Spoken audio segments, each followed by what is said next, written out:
தாய்மை உள்ளம் கொண்டவர்களே, கலி உலகத்தில் வாழக்கூடிய கர்ணனே, பாசத்திற்காக உயிரையும் கொடுக்கக்கூடிய ஜீவனே, யார பத்திங்க பேசுறோம்?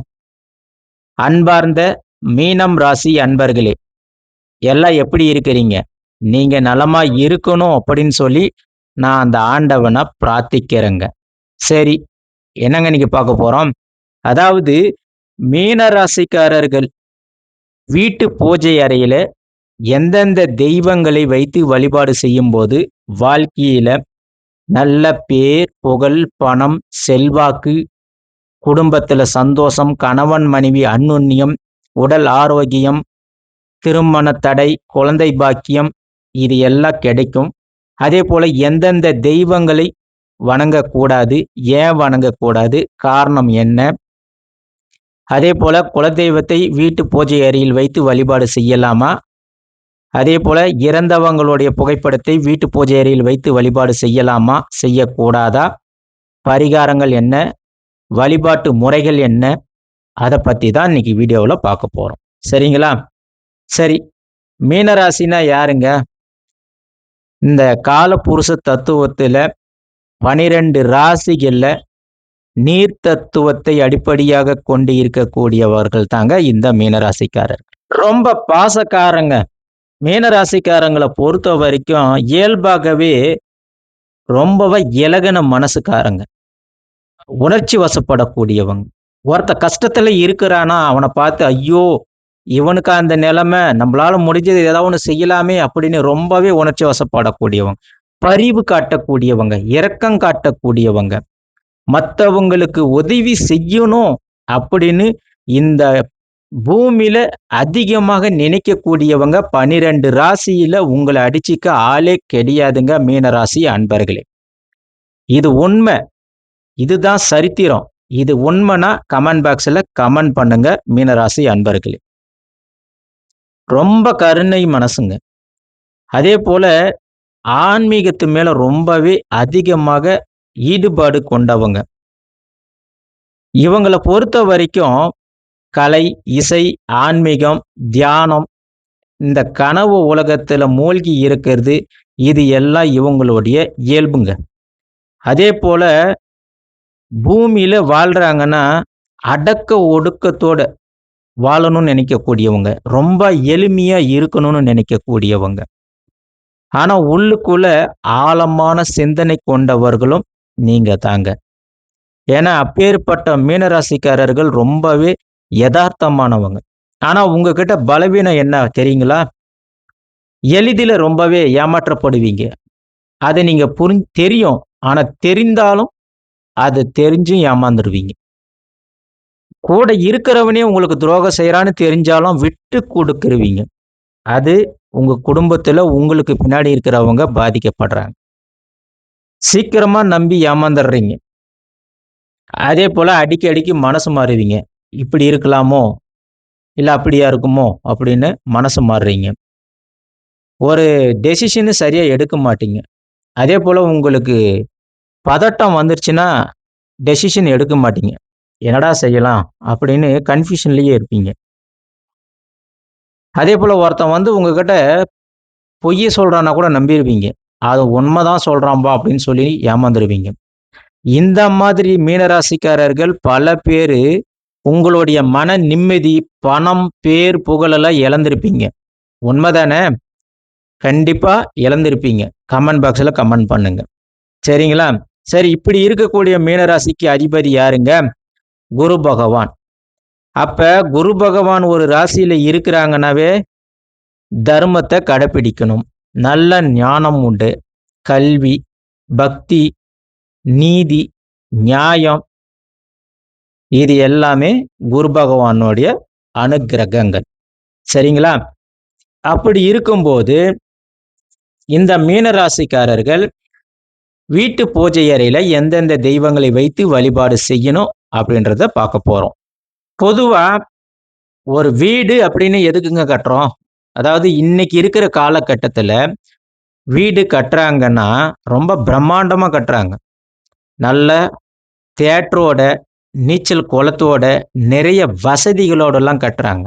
ஆனா வீட்ல பூஜை அறை அப்படின்னு ஒண்ணு இருக்கா?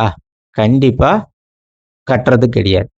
அப்படி கட்டுனாலும் பூஜை அறை அப்படின்றது பார்த்தீங்கன்னா, ஒரு சின்னதா ஒரு மூலையில வச்சிருக்காங்க. பொதுவா நம்ப ஒரு வீடு அப்படின்னு கட்டுனோங்கன்னா, கடவுளுக்குன்னு ஒரு இடம் ஒதுக்கணுமா? ஒதுக்கக்கூடாதா? 100% ஒதுக்கணுங்க.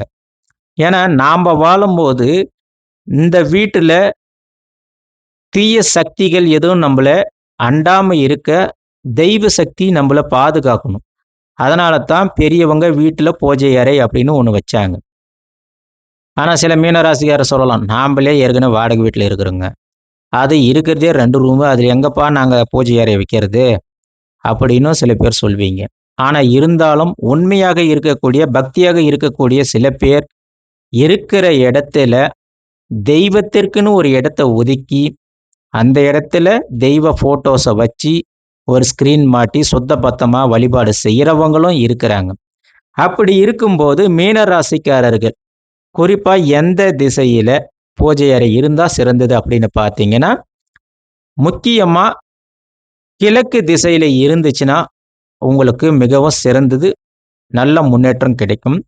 அதேபோல மேற்கு, வடக்கும் உங்களுக்கு ஓரளவுக்கு உகந்தது தாங்க. அதேபோல தெற்கு திசை பார்த்தீங்கன்னா, உங்களுக்கு மிகவும் சிறந்ததுங்க. ஏன்னா, குரு பகவானுடைய ஆதிக்கம் கொண்டவங்க நீங்க. அப்ப தட்சிணாமூர்த்தி வந்து பார்த்தீங்கன்னா, தெற்கு திசையில தான் எப்பயும் இருப்பாரு. அதனால நீங்க தெற்கு திசையில நீங்க தட்சிணாமூர்த்திய வழிபாடு செய்யும்போது, வாழ்க்கையில உங்களுக்கு ஏதேனும் இன்னல்கள் இருந்தாலும், அது எல்லாமே உடைத்து உங்களுக்கு நல்ல வழியை காமிப்பாருங்க. அப்படி இருக்கும்போது, வீட்டு பூஜை அறையில எந்த தெய்வங்கள நீங்க வழிபாடு செய்யணும் அப்படின்னு பார்த்தீங்கன்னா, மகாவிஷ்ணுவ நீங்க வழிபாடு செய்யணும். ஏன்னா, குருவுக்கு அதிபதியாக, தெய்வமாக விளங்கக்கூடியவர் மகாவிஷ்ணுங்க. அதனால நீங்க மகாவிஷ்ணு வழிபாடு செய்யறது, உங்களுக்கு வாழ்க்கையில கணவன், மனைவி அந்யோன்யம், செல்வம், குழந்தை பாக்கியம், திருமண பாக்கியம், பண வரவு இது எல்லாம் உங்களுக்கு கிடைக்குங்க. அதேபோல குரு தட்சிணாமூர்த்திய நீங்க வழிபாடு செய்யலாங்க. அப்படி நீங்க வழிபாடு செய்யும்போது, குழந்தைகளுக்கு நல்ல கல்வி அறிவு, ஞானம், அதேபோல தொழில்ல விருத்தி, வியாபாரம் முன்னேற்றம், வேலை செய்ற இடத்துல நல்ல பதவி உயர்வு, இது எல்லாம் கிடைக்கிறதுக்கு நீங்க குரு தட்சிணாமூர்த்திய வழிபாடு செய்யலாங்க. அடுத்ததா சில பேர் கேட்கலாம், "நான் அம்பாளெல்லாம் வழிபாடு செய்யலாமா?" அப்படின்னு கேட்டீங்கன்னா, தாராளமாக நீங்க அம்பாள், காமாட்சி அம்மாள் தாயாரை நீங்க வழிபாடு செய்யலாம். அதேபோல சரஸ்வதி தாயார நீங்க வழிபாடு செய்யலாங்க. அப்படி நீங்க வழிபாடு செய்யும்போது, உங்களுக்கு வாழ்க்கையில ஏற்படக்கூடிய தடை, தாமதங்கள் இது எல்லாமே விலகுங்க. அடுத்ததா நீங்க ஐயப்பன வழிபாடு செய்யும்போது, உங்களுக்கு வாழ்க்கையில உடல் ஆரோக்கியம் மேம்படும், நீண்ட ஆயுள் கிடைக்குங்க. சில பேர் கேட்கலாம், ஐயப்பன் பிரம்மச்சாரியாரு, நாங்க வீட்ல பூஜாரியில வைத்து அது வழிபாடு செய்யலாமா? ஏன்னா வீட்ல வந்து நம்ப தீட்டு தடங்கல்லாம் இருக்கும். அப்படி இருக்கும்போது ஐயப்பன வைத்து வழிபாடு செய்யலாமா? அப்படின்னு கேட்டீங்கன்னா, பொதுவா நம்ம வீட்டுல பூஜை அறை அப்படின்னு வச்சு வழிபாடு செய்யும்போது, வீட்ல நல்லவங்க வருவாங்க, கெட்டவனும் வருவாங்க. அப்படி இருந்தாலும் கதவுன்னு ஒண்ணு வச்சிருப்போங்கல்ல, டோர் ஒண்ணு வச்சிருப்போங்கல்ல, அப்படி வீட்டு பூஜை அறையில நீங்க சாத்தி வைக்கும்போது, நீங்க 100% பிரம்மச்சாரியத்தை வழிபடக்கூடிய ஆஞ்சநேயராக இருக்கட்டும், ஐயப்பனாக இருக்கட்டும், அவர்களையும் வைத்து வழிபாடு செய்யலாம். அப்ப ஐயப்பனை நீங்க வழிபாடு செய்யும்போது, உங்களுக்கு உடல் ஆரோக்கியம் மேம்படும், நீண்ட ஆயுள் கிடைக்குங்க. மறுபடியும் சொல்றேன், மீன ராசிக்காரர்கள் அதாவது மகாவிஷ்ணு, லட்சுமி நாராயணரைல நீங்க வழிபாடு செய்யும்போது நல்ல செல்வம் சேரும். குடும்பத்தில சந்தோஷம் பெருகும். கல்வி, வேலை, திருமணம், குழந்தை பாக்கியம் நிச்சயமாக கிடைக்குங்க. அதேபோல உங்களுக்கு தடைப்பட்ட எப்பேற்பட்ட தடைகளாக இருந்தாலும் சரஸ்வதி தாயார், காமாட்சி அம்மன் தாயார் உங்களுக்கு நீக்குவாங்க. ஐயப்பனை நீங்க வழிபாடு செஞ்சீங்கன்னா, உடல் ஆரோக்கியம், மன நிம்மதி மேம்படுங்க. சரி, எனக்கு வந்து காளிய ரொம்ப பிடிக்கும். ஏன் அவங்களலாம் நான் வழிபாடு செய்யக்கூடாதா? சனி எனக்கு ரொம்ப பிடிக்கும். ராகு, கேது நான் வழிபாடு செய்யக்கூடாதா? அப்படின்லாம் கேட்கலாம். பொதுவா மீனராசிக்காரர்கள் ரொம்பவே இலகுன மனசுக்காரங்க. அதனால வீட்டு பூஜை அறையில உக்கிரமான தெய்வங்களை நீங்க வைத்து வழிபாடு செய்யக்கூடாது. ஏன் அப்படி சொல்றேங்கன்னா, காளி, உக்கிர தெய்வங்களை நீங்க வச்சு வழிபாடு செய்யும்போது, நீங்க ரொம்பவே உணர்ச்சி வசப்படக்கூடியவங்க. அதிகமாக உணர்ச்சி வசப்பட வாய்ப்புகள் அதிகமாக இருக்கு. அதனால பல தவறான நடவடிக்கைகள், முடிவுகள் எடுக்க வேண்டிய சூழல் ஏற்படுங்க. பயம் அதிகமாக உருவாகும். மனக்குழப்பம் ஏற்படுங்க. ஏதாவது ஒரு விஷயத்த நீங்க டிசிஷன் எடுக்கணும்னா, மனக்குழப்பம் ஏற்பட்டு தடை தாமதம் உண்டாகும். அதேபோல சனி பகவானையும், ராகு கேதெல்லாம் நீங்க வீட்டில வச்சு வழிபாடு செய்யும்போது, உங்கள் உடல் நலத்தில பாதிப்பை ஏற்படுத்துவாருங்க. அதேபோல நீங்க வேலை செய்ற இடத்துல, தொழில்ல தடை தாமதங்களை ஏற்படுத்துவாரு. குழந்தைகளுக்கு உடல் ஆரோக்கியத்தில பாதிப்பை உண்டாக்குவாரு. திருமண தடைகள் ஏற்படும். அதேபோல குழந்தை பாக்கியமும் தள்ளி போறதுக்கு வாய்ப்புகள் இருக்கு. இன்னொரு முக்கியமான விஷயம் என்னன்னு பார்த்தீங்கன்னா, இந்த காவல் தெய்வங்களாக இருக்கக்கூடிய ஐயனாரு, கருப்புசாமி, முனியப்பன் சுவாமி இந்த தெய்வங்களையும் நீங்க வீட்டில வைத்து வழிபாடு செய்யக்கூடாது. ஃபோட்டோவாக இருந்தாலும் சரி, நீங்க வீட்டில வச்சு வழிபாடு செய்யக்கூடாது. ஏன்னா, இவங்க காவல் தெய்வங்கள், உக்கிரமான தெய்வங்கள். இவர்களையும் நீங்க வைத்து வழிபாடு செய்யும்போது, மன அமைதி குலையும். அதனால தயவு செஞ்சு வைத்து வழிபாடு செய்யாதீங்க. அது வீட்டுக்கும் ஆகாதுங்க. இப்படி குடும்பத்தில சண்டையும் வரும். சரிங்களா? பண நஷ்டம் ஏற்படும். பணம் வர வேண்டியதும் தடையும் ஏற்படும். இவையெல்லாம் நடக்கிறதுக்கு வாய்ப்புகள் அதிகமாக இருக்கு. சரி, அப்படி இருக்கும்போது மீனராசிக்காரர்கள் குலதெய்வத்தை வைத்து வழிபாடு செய்யலாமா? அப்படின்னு பார்த்தீங்கன்னா, நாம ஏற்கனவே சொன்ன மாரி, குலதெய்வம் அப்படின்றது நம்ப வீட்ல ஒருத்தராக நம்ப பாவிக்கணுங்க. ஏன்னா, சில பேருக்கு வந்து பார்த்தீங்கன்னா, குலதெய்வம் ஃபோட்டோஸ்ல இருக்கும். சில பேருக்கு வந்து பார்த்தீங்கன்னா, நெடுங்கல்ல கும்பிடுவாங்க. சில பேர் வந்து பார்த்தீங்கன்னா, குலதெய்வத்த பெட்டியில வச்சு வழிபாடு செய்வாங்க. அப்படி இருக்கும்போது, நீங்க வீட்டு பூஜை அறையில 100% குலதெய்வத்தை வைத்து வழிபாடு செய்யலாங்க. நீங்க எந்த ஒரு விஷயத்த முன்னெடுத்து சென்றாலும், முதல்ல நீங்க குலதெய்வத்த நினைச்சு நீங்க செஞ்சீங்கன்னா, கண்டிப்பாக வெற்றி உண்டு. அதேபோல உங்களுக்கு பக்க பலமாக, துணையாக நிற்பாங்க குலதெய்வம். அதனால இப்ப நீங்க ஒரு உதாரணமா திருப்பதிக்கு போணும்னு ஆசைப்படுறீங்க. இல்ல வீட்ல இன்னைக்கு ஒரு பூஜை நடக்குது. அப்படி அந்த பூஜை நடக்கும்போது, நீங்க முதல்ல குலதெய்வத்த தான் நினைக்கணும். "அப்பா வெங்கடாஜலபதியாரே, எங்களுக்கு நல்ல வழிய காமியப்பா" அப்படின்னு முதல்ல குலதெய்வத்த வழிபாடு செஞ்சுட்டு தான் மத்த தெய்வத்த வழிபாடு செய்யணும். அதனால ஒண்ணும் பிரச்சனை கிடையாது. மத்த தெய்வங்கள வணங்குறதுக்கு முன்னாடி குலதெய்வத்த வழிபாடு செய்யறது, உங்க குடும்பத்தில மிகப்பெரிய முன்னேற்றத்த கொடுக்கும். அதேபோல பாதுகாப்பு பலனா இருப்பாருங்க உங்களுடைய குலதெய்வம். அதனால முக்கியமாக குலதெய்வத்த தான் வழிபாடு செய்யணும். அடுத்ததா மீனராசிக்காரர்கள் பூஜை அறைய எப்படி பராமரிக்கணும் அப்படின்றத பத்தி பார்க்கலாம். பொதுவா நாம ஏற்கனவே சொன்ன மாதிரி, மேற்கு, கிழக்கு எந்த திசையில இருந்தாலும் மீனராசிக்காரர்களுக்கு உகந்தது. அதேபோல பூஜை அறைய பொறுத்தவரைக்கும், மீனராசிக்காரர்கள் சுத்த பத்தமாக வச்சிருக்கணும். தீட்டு தடங்கள் இருக்கக்கூடாது. அழுக்கு இருக்கக்கூடாது. ஒட்டறை இருக்கக்கூடாது. அதேபோல பூஜை அறையில எந்த காரணத்தைக் கொண்டும் பழைய பொருட்கள் இருக்கவே கூடாது. அதேபோல சாமிக்கு போட்ட பூ, மாலைகள், காய்ஞ்சி போன பூ, மாலைகள் இருந்துச்சுன்னா, அதை எடுத்து அப்புறப்படுத்தி வெளிய போட்டுறணும். அதையும் உள்ளேயே வச்சிருக்க கூடாது. அப்படி உள்ள வச்சிருந்தீங்கன்னா, உங்களுக்கு அந்த பழைய பூக்கள், காய்ஞ்சி போன பூக்கள் மூலமாகவும் தீய சக்திகள், எதிர்மறையான ஆற்றல்கள் வர்றதுக்கான வாய்ப்புகளும் 100% இருக்குங்க. அதனால எந்த காரணத்த கொண்டும் பூஜை அறைய பொறுத்தவரைக்கும் சுத்த பத்தமா வச்சிருக்கணும். அடுத்ததா வந்து பார்த்தீங்கன்னா, நல்ல நறுமணத்தோட வச்சிருக்கணும். சாமி ஃபோட்டோஸு, விக்கிரகங்கள வந்து பார்த்தீங்கன்னா, சுத்த பத்தமா தொடச்சு, குங்குமம், மஞ்சள் குங்குமம் இட்டு, பூக்கள் சூடி நல்லா அழகா வச்சிருக்கணும். இந்த அளவுக்கு நீங்க செஞ்சிருக்கும்போது, உங்க வீட்டு பூஜை அறையில தெய்வங்களுடைய அருள் சக்தி உங்களுக்கு பரிபூர்ணமாக கிடைக்கும். வீட்ல தீய சக்திகள் அண்டாம தெய்வங்கள் உங்களுக்கு பாதுகாப்பு கவசமாக இருப்பாங்க. அதனால பூஜை அறைய பொறுத்தவரைக்கும் சுத்தபத்தமா வச்சிருக்கணும். அடுத்ததா மீனராசிக்காரர்கள் பரிகாரங்கள் பூஜை செய்யறது என்னைக்கு அப்படின்னு பார்த்தீங்கன்னா, உங்களுக்கு குரு பகவான் அதிபதியாக இருக்கிறதுனால முடிஞ்சா மீனராசிக்காரர்கள் வியாழக்கிழமை நாட்கள்ல விரதம் இருக்கிறது மிகவும் சிறந்ததுங்க.